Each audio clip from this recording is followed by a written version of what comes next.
De Perú, rápidamente le pido me acompañe a la mitad del mundo. César García Vélez a esta hora nos contacta. Adelante, César, ¿cómo estás?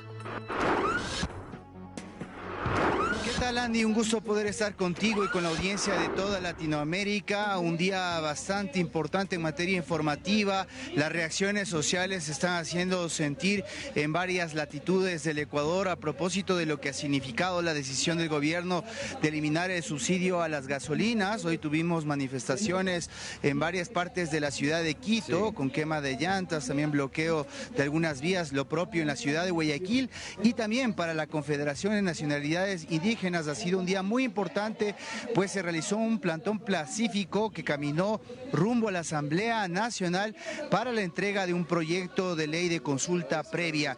Y qué mejor que conversarlo con su protagonista, con el presidente de la CONAIE, Leonidas Issa, quien ha tenido la gentileza de dialogar con nosotros y explicarle a toda la región de qué se trata este proyecto de ley y cuál es su postura frente a esta eliminación de subsidios. Gracias, Leonidas, por este tiempo. Cuéntenos primero qué es lo que se presentó hoy en la Asamblea y cómo apunta esto o está enmarcado dentro del proyecto que tiene la CONAIE de país para poder de alguna manera preservar los recursos que tenemos en el Ecuador. Un saludo cordial a la comunidad internacional. El movimiento indígena del Ecuador como un actor fundamental en la construcción de derechos para todos, no solo para los pueblos indígenas. Gracias a la lucha de los pueblos, de manera plural, hemos logrado construir la Constitución de la República del 2008. Y el día de hoy lo que hemos hecho presencia es para demandar a la Asamblea Nacional la construcción de una ley, la ley de la consulta previa, libre, informada y consentimiento. Esto es un instrumento internacional garantizado en la OIT, en la Declaración de Naciones Unidas, pero además de eso también de la OEA. Y en nuestro país ha convertido en una constitución, las cuales, en lugar de cumplirla, han violentado este derecho. En ese sentido, ¿qué estamos pidiendo en este momento? Si hay un proceso petrolero en un territorio, en muchas veces hasta identificado, mega biodiverso, ¿qué se ha pedido? Consulten.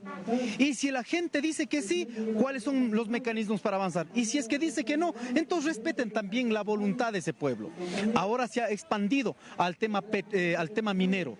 En este momento hay más de 5 millones de hectáreas en todo el Ecuador y más del 70% de estos territorios son territorios campesinos e indígenas. Lo que estamos pidiendo es que no podemos ir a un proceso de economía extractiva tremendamente deteriorante a nuestros ecosistemas, donde sale el agua, los páramos, donde sale todos estos elementos ambientales que garantiza las otras economías también en el país. Entonces, en ese sentido, ahora hemos presentado capaz de que todos los proyectos que están en este momento deben garantizar la legalidad, más todo lo que han hecho hasta ahora todo es ilegal.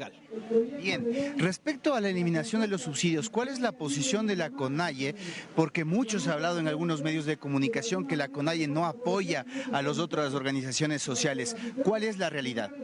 Es una mentira que algunos medios de comunicación pretenden hacerlo de diferente manera, tergiversar. Nosotros saludamos todas las luchas. Para el 4 convocó el FUD y otros sectores populares. Saludamos. Y seguramente, en la medida de las posibilidades, algunas de nuestras bases participarán.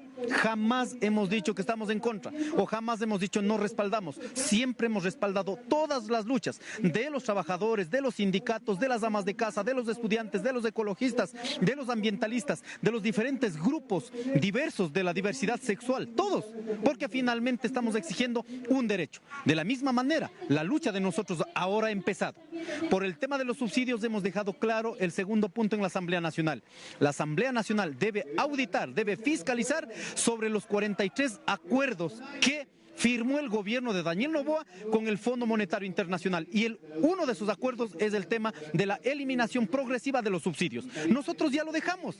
¿Cuál es nuestra propuesta frente a los subsidios en el Ecuador? No pueden seguir mintiendo al mundo que hay subsidios.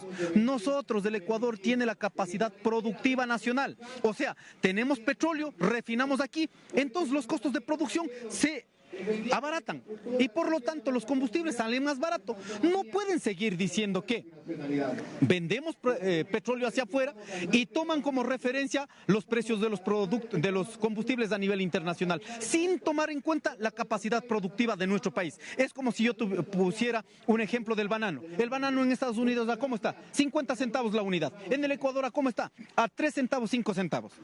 Entonces, ¿por qué es barato en el Ecuador? Porque tienes capacidad productiva, pues, instalada. ¿Por qué es barato? ¿Por qué debe ser barato en el Ecuador? Porque tenemos capacidad productiva de refinar petróleo en este país. ¿Pero qué está haciendo el gobierno nacional?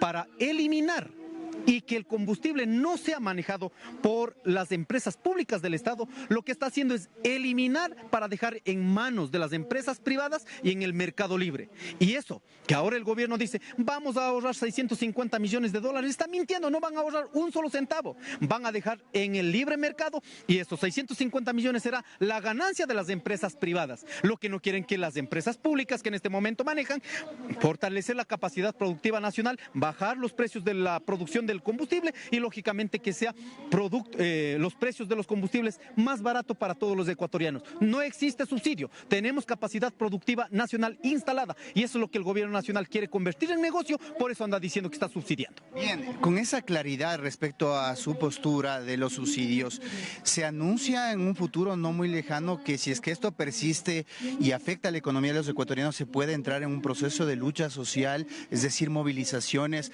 aunque no sean este 4 de julio?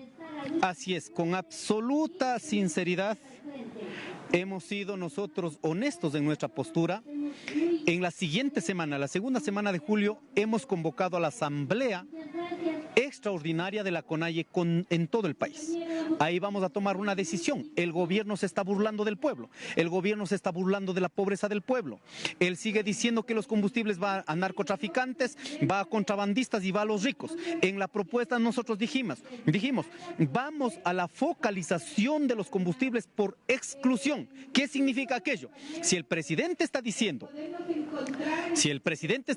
¿no es cierto?, que los ricos están accediendo a combustible barato con subsidio, entonces simplemente ya hemos dejado claro el número de centímetros cúbicos por motor de los vehículos o de las motos o de cualquier maquinaria, en este caso, que superen ese nivel. Entonces pagan los que tienen carros de última gama. ¿No es cierto? Si es que realmente es golpear a los ricos. Pero no, aquí están buscando el negocio y lo que han hecho es buscar este pretexto. En ese sentido, para ir a un levantamiento del 2019 significó 3 meses de anticipación, una resolución. Para ir al levantamiento 2022 significó 1 año de diálogo. Fuimos del 4 de septiembre de 2021, fuimos del 10 de noviembre de 2021. El gobierno, al no escuchar, fuimos en el 2022, 13 de junio del 2022, fuimos a un levantamiento. Entonces, el día de hoy empezamos con esta jornada, en 2 semanas tenemos la asamblea y el tiempo que corresponda, pero vamos a una lucha para bajar toda la intención de privatización de los sectores públicos del Ecuador y aquí que le han llamado subsidios. No existe subsidios, lo que existe es negocios de esta gente que está atrás del petróleo, atrás de las empresas públicas para desbaratar y lógicamente dejar en el mercado libre. Finalmente, en el ámbito electoral, Leonidas ha sido postulado por Pachacutic como precandidato a la presidencia de la República. ¿Se mantendrá el proyecto individual de Pachacutic para las próximas elecciones o hay alguna posibilidad de alianza con las otras izquierdas a propósito de que el expresidente Rafael Correa tomó distancias con sus comentarios con usted personalmente? ¿Hay alguna manera de superar los nudos críticos? Por ejemplo, evidentemente esta posición que tiene la CONAIE respecto al no extractivismo y a ciertas izquierdas que mencionan que es necesario para las transformaciones ese aspecto. Primero, este país no puede seguir tolerando posiciones individuales. Este país no puede seguir debatiendo posiciones individuales. Todos los que queremos un proyecto de país tenemos que dar un salto cualitativo en el campo político. Si no, acabaremos históricamente acusándonos entre nosotros. Por ello he pedido, esta unidad no puede estar convocada única y exclusivamente con fines electorales. Unamos, despojados de poderes parciales, unamos, despojados de nuestros intereses individuales sobre el proyecto de país. Eso debería ser el primer mensaje de todos, más no empezar a buscar los chanchullos que cada movimiento y partido político tiene. Y nosotros de nuestra parte hemos dicho, vamos a agotar hasta el último en esta convocatoria de unidad de los sectores populares, de esos empobrecidos, no solo de los indígenas, de los blancos, mestizos, cholos, montubios. Imagínense en este momento, 4 millones de ecuatorianos no pueden comer 3 veces al día, comen una vez o 2 veces. 2 millones de ecuatorianos viven con menos de $1.60 al día. 5 millones de ecuatorianos no tienen una plaza de empleo. ¿Y usted cree que vamos a seguir debatiendo sobre los criterios de un dirigente u otro dirigente? Creo que tiene que haber madurez política en este momento. Entonces, la primera cuestión, una unidad amplia de emergencia nacional, popular y plurinacional. Segundo, sobre un proyecto político de país, sobre un proyecto de transformación de país. Y tercero, a defender esa unidad y a defender ese proyecto deben ir los mejores cuadros, coherentes, honestos, capaz de que no estén embarrados en la política con todos los antecedentes que ahora tenemos de los políticos en la Asamblea, en el Gobierno Nacional, actos de corrupción o vinculados con el narcotráfico y todo aquello. Y finalmente, yo creo firmemente que en este proceso, si no llegamos a un acuerdo de unidad, que los que autodefinen de izquierda, progresistas o los críticos al modelo como tal, tengan la decencia de respetar las ideas del resto y que en un programa más amplio, en la Asamblea Nacional o en cualquier otro espacio, que podamos unir en un propósito, más no en la defensa de las candidaturas que hasta ahora se ha visto. Muy gentil, gracias. Un abrazo. Leonidas Isas, ahí está las palabras en exclusiva aquí en The News de quien ha sido protagonista hoy de esta entrega de un proyecto a la Asamblea Nacional. Como lo señalábamos, se comienza a calentar el ambiente social acá en el Ecuador producto de la decisión de la eliminación de los subsidios. Estamos en el Parque del Arbolito justamente con la concentración de aquellos que se han autoconvocado hoy para ir a la Asamblea y entregar, lo han escuchado del propio máximo dirigente de la CONAIE.